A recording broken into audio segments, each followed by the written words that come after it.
Hello and welcome to AnimeCons TV. I'm Patrick and I'm here to report on Silicon Valley Comic-Con 2017. It took place April 21st through 23rd at the San Jose Convention Center. This is my second time to Silicon Valley Comic-Con. Last year I reported with Father Robert Balasar for Twit. This year Twit didn't cover it, so I went on my own. And last year, what I remember most about this convention, it was really crowded. There were huge lines to get in. They had the convention center, but they only had the main space of it. And because, Silicon Valley Comic-Con was created by Steve Wozniak, one of the founders of Apple. And because of this, every local news outlet was covering this, and tons of people showed up. Many more than they were expecting, I'm pretty sure. And so it was way too crowded. So this year, they took over a lot more space. So that helped some of the crowding issues. It was still really crowded on Saturday, and I had trouble getting through the dealer's room. The aisles just weren't wide enough. There's so many people there.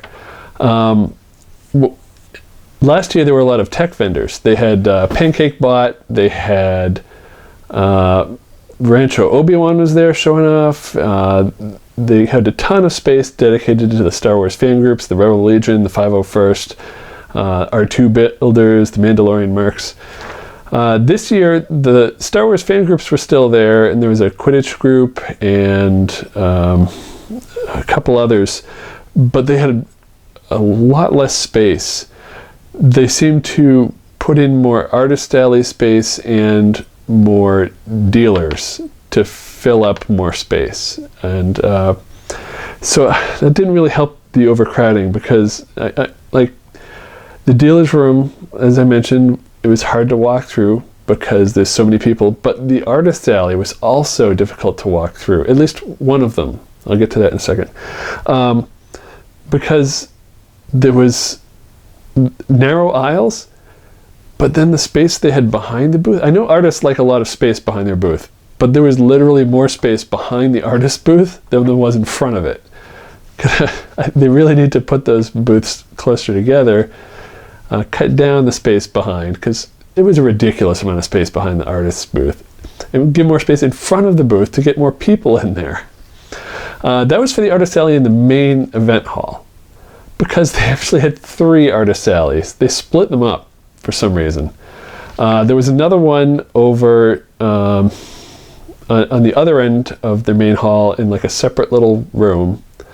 And then there was a third artist alley that was downstairs. And I felt bad for the people that were down there because they did not get nearly the same amount of foot traffic. And there was hardly anybody at that one. So whoever had their booth downstairs did not get many eyeballs on their artist alley space. So the guest list was really impressive.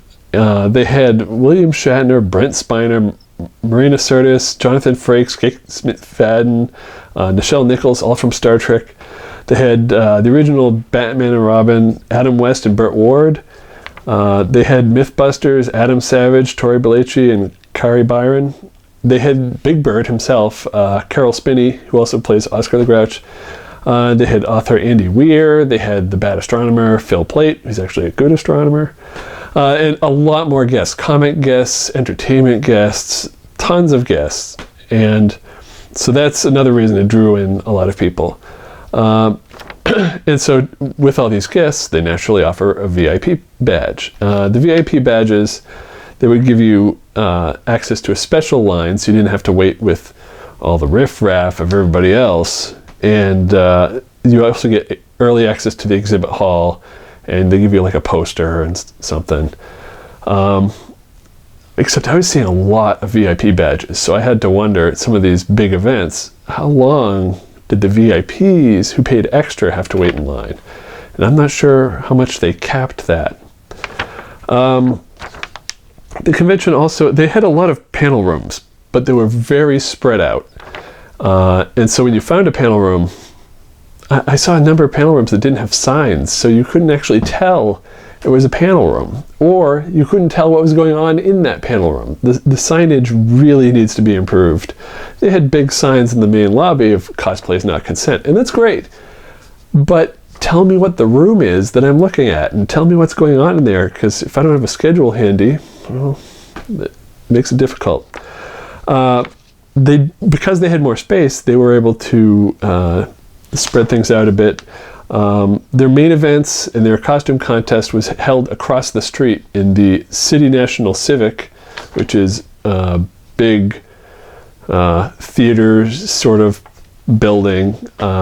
It's where Fanime has their masquerade, and it's very similar to the theater that SAC Anime has theirs in, except theirs is in Sacramento. And so it's got a stage and good lighting. Maybe it's too complex for this organization because the masquerade had so many delays. It started about 15 minutes late. Well, the MC was on stage a few minutes early, but then I realized he's just filling time until they're ready to go. And so it's about 15 minutes late.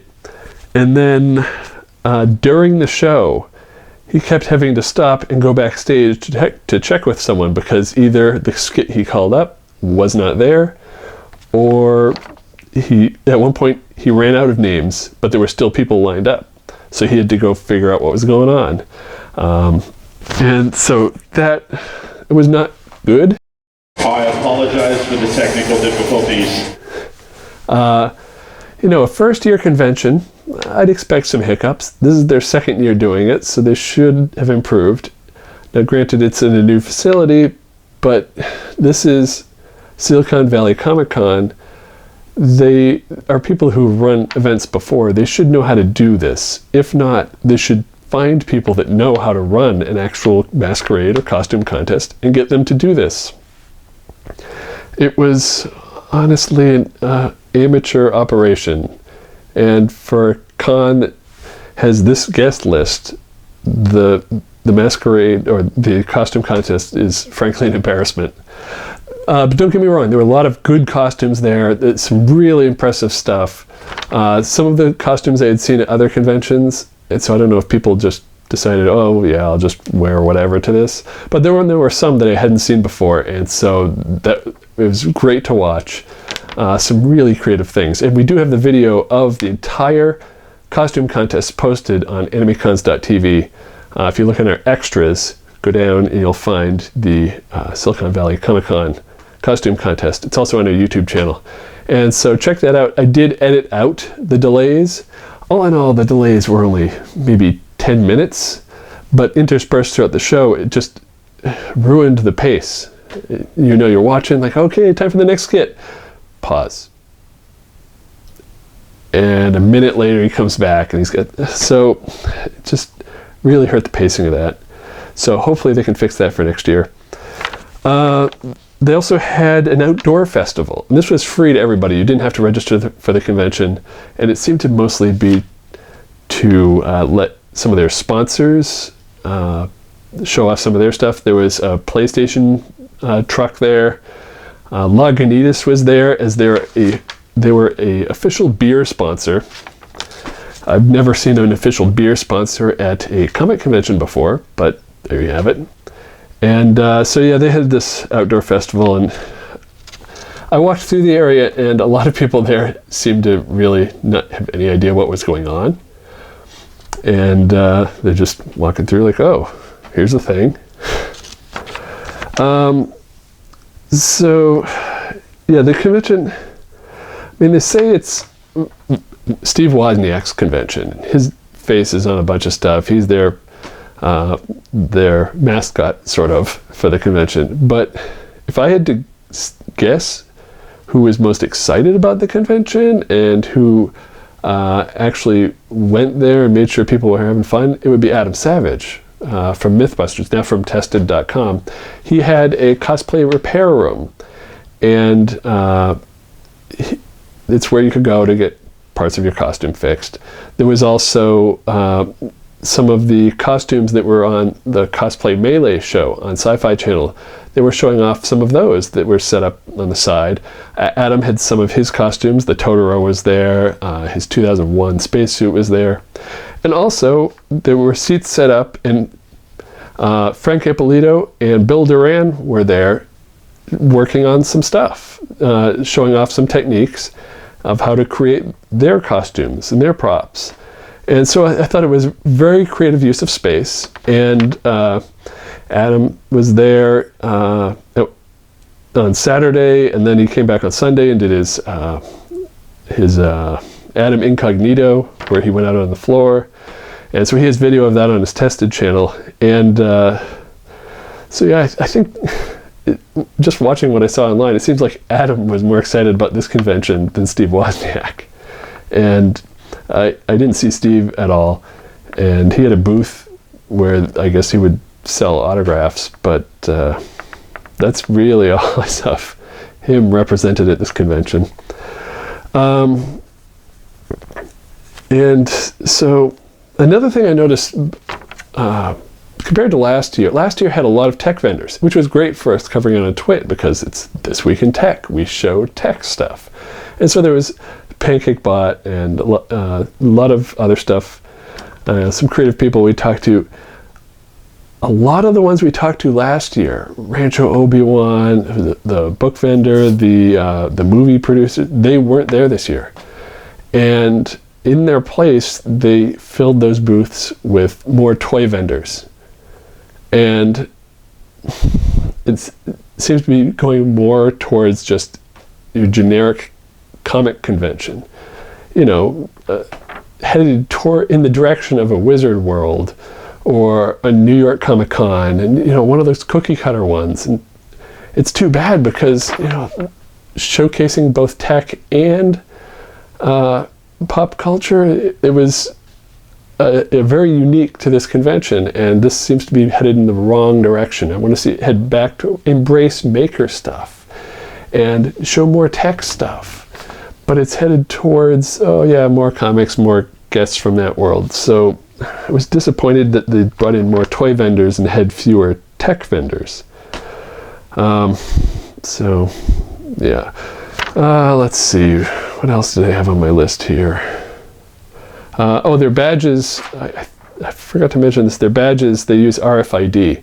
So you scan yourself on the way out, you scan yourself on the way in, and I guess that prevents somebody from scanning themselves on the way in, or just normal convention, you show the badge, and then you go in with somebody else with the badge, then you hand your badges, somebody goes outside, gives it to other people, and they go in.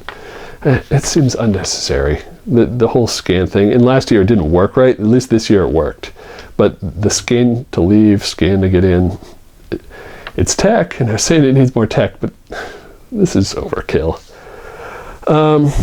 So yeah, they reported something like 65,000 people, which is a turnstile attendance. So when you compare that to other conventions, keep that in mind, that they count people that paid for 3 days as 3 times.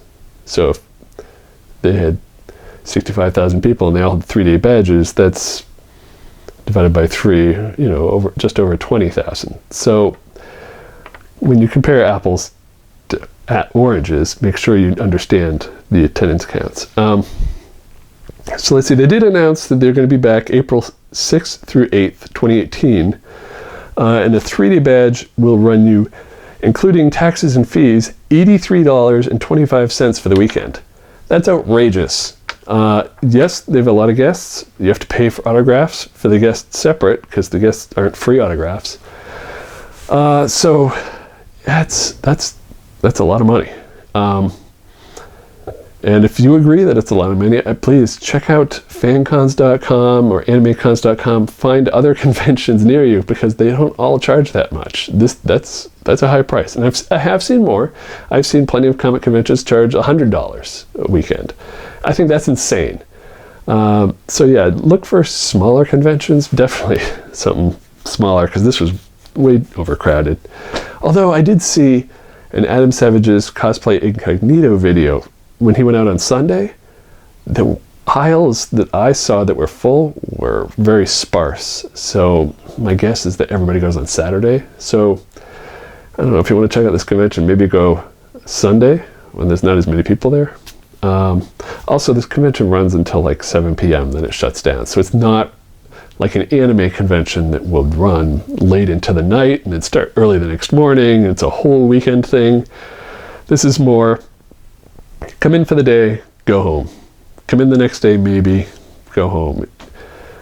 So it's a different beast. Oh, and I forgot to mention they had a video game area that had, and it had regular gaming too, so analog and digital games.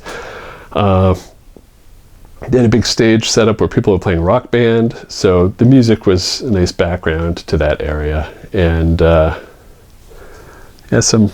plenty of video games to play. What else did they have around? Yeah, that's about it, I guess. There's a lot of cosplay. I dressed as Joel from Mystery Science Theater 3000 in a red jumpsuit. I had Crow with me here. See Crow? Hi, Crow. And not long after I arrived, I started getting people coming up to me like, "Oh, did you see the guy with Tom Servo? Oh, did you see the guy with Tom Servo?" And everybody was like all excited and wondering if I had seen him. And finally I ran into him, and he's dressed as Jonah from the new Mystery Science Theater 3000 on Netflix. And he had Tom Servo. And so we got some pictures together, but that was pretty cool that I had Crow and he had Tom Servo. And when we were together, man, so many photos. Everybody's coming up wanting pictures of the bots and us. So anyway, yeah, that was fun. Yeah, if you were at Silicon Valley Comic Con, I'd love to hear from you. You can write to us at podcast@animecons.tv, or you can call our voicemail line at 762-ADEQUATE. That's 762-233-7828. Please subscribe to us on YouTube. We're trying to hit 1,000, just 1,000 by the end of the year. So help us out and subscribe on our YouTube channel. And if you get us through a podcast, please subscribe to our podcast. You can find links to subscribe to a bunch of different ways at animecons.tv.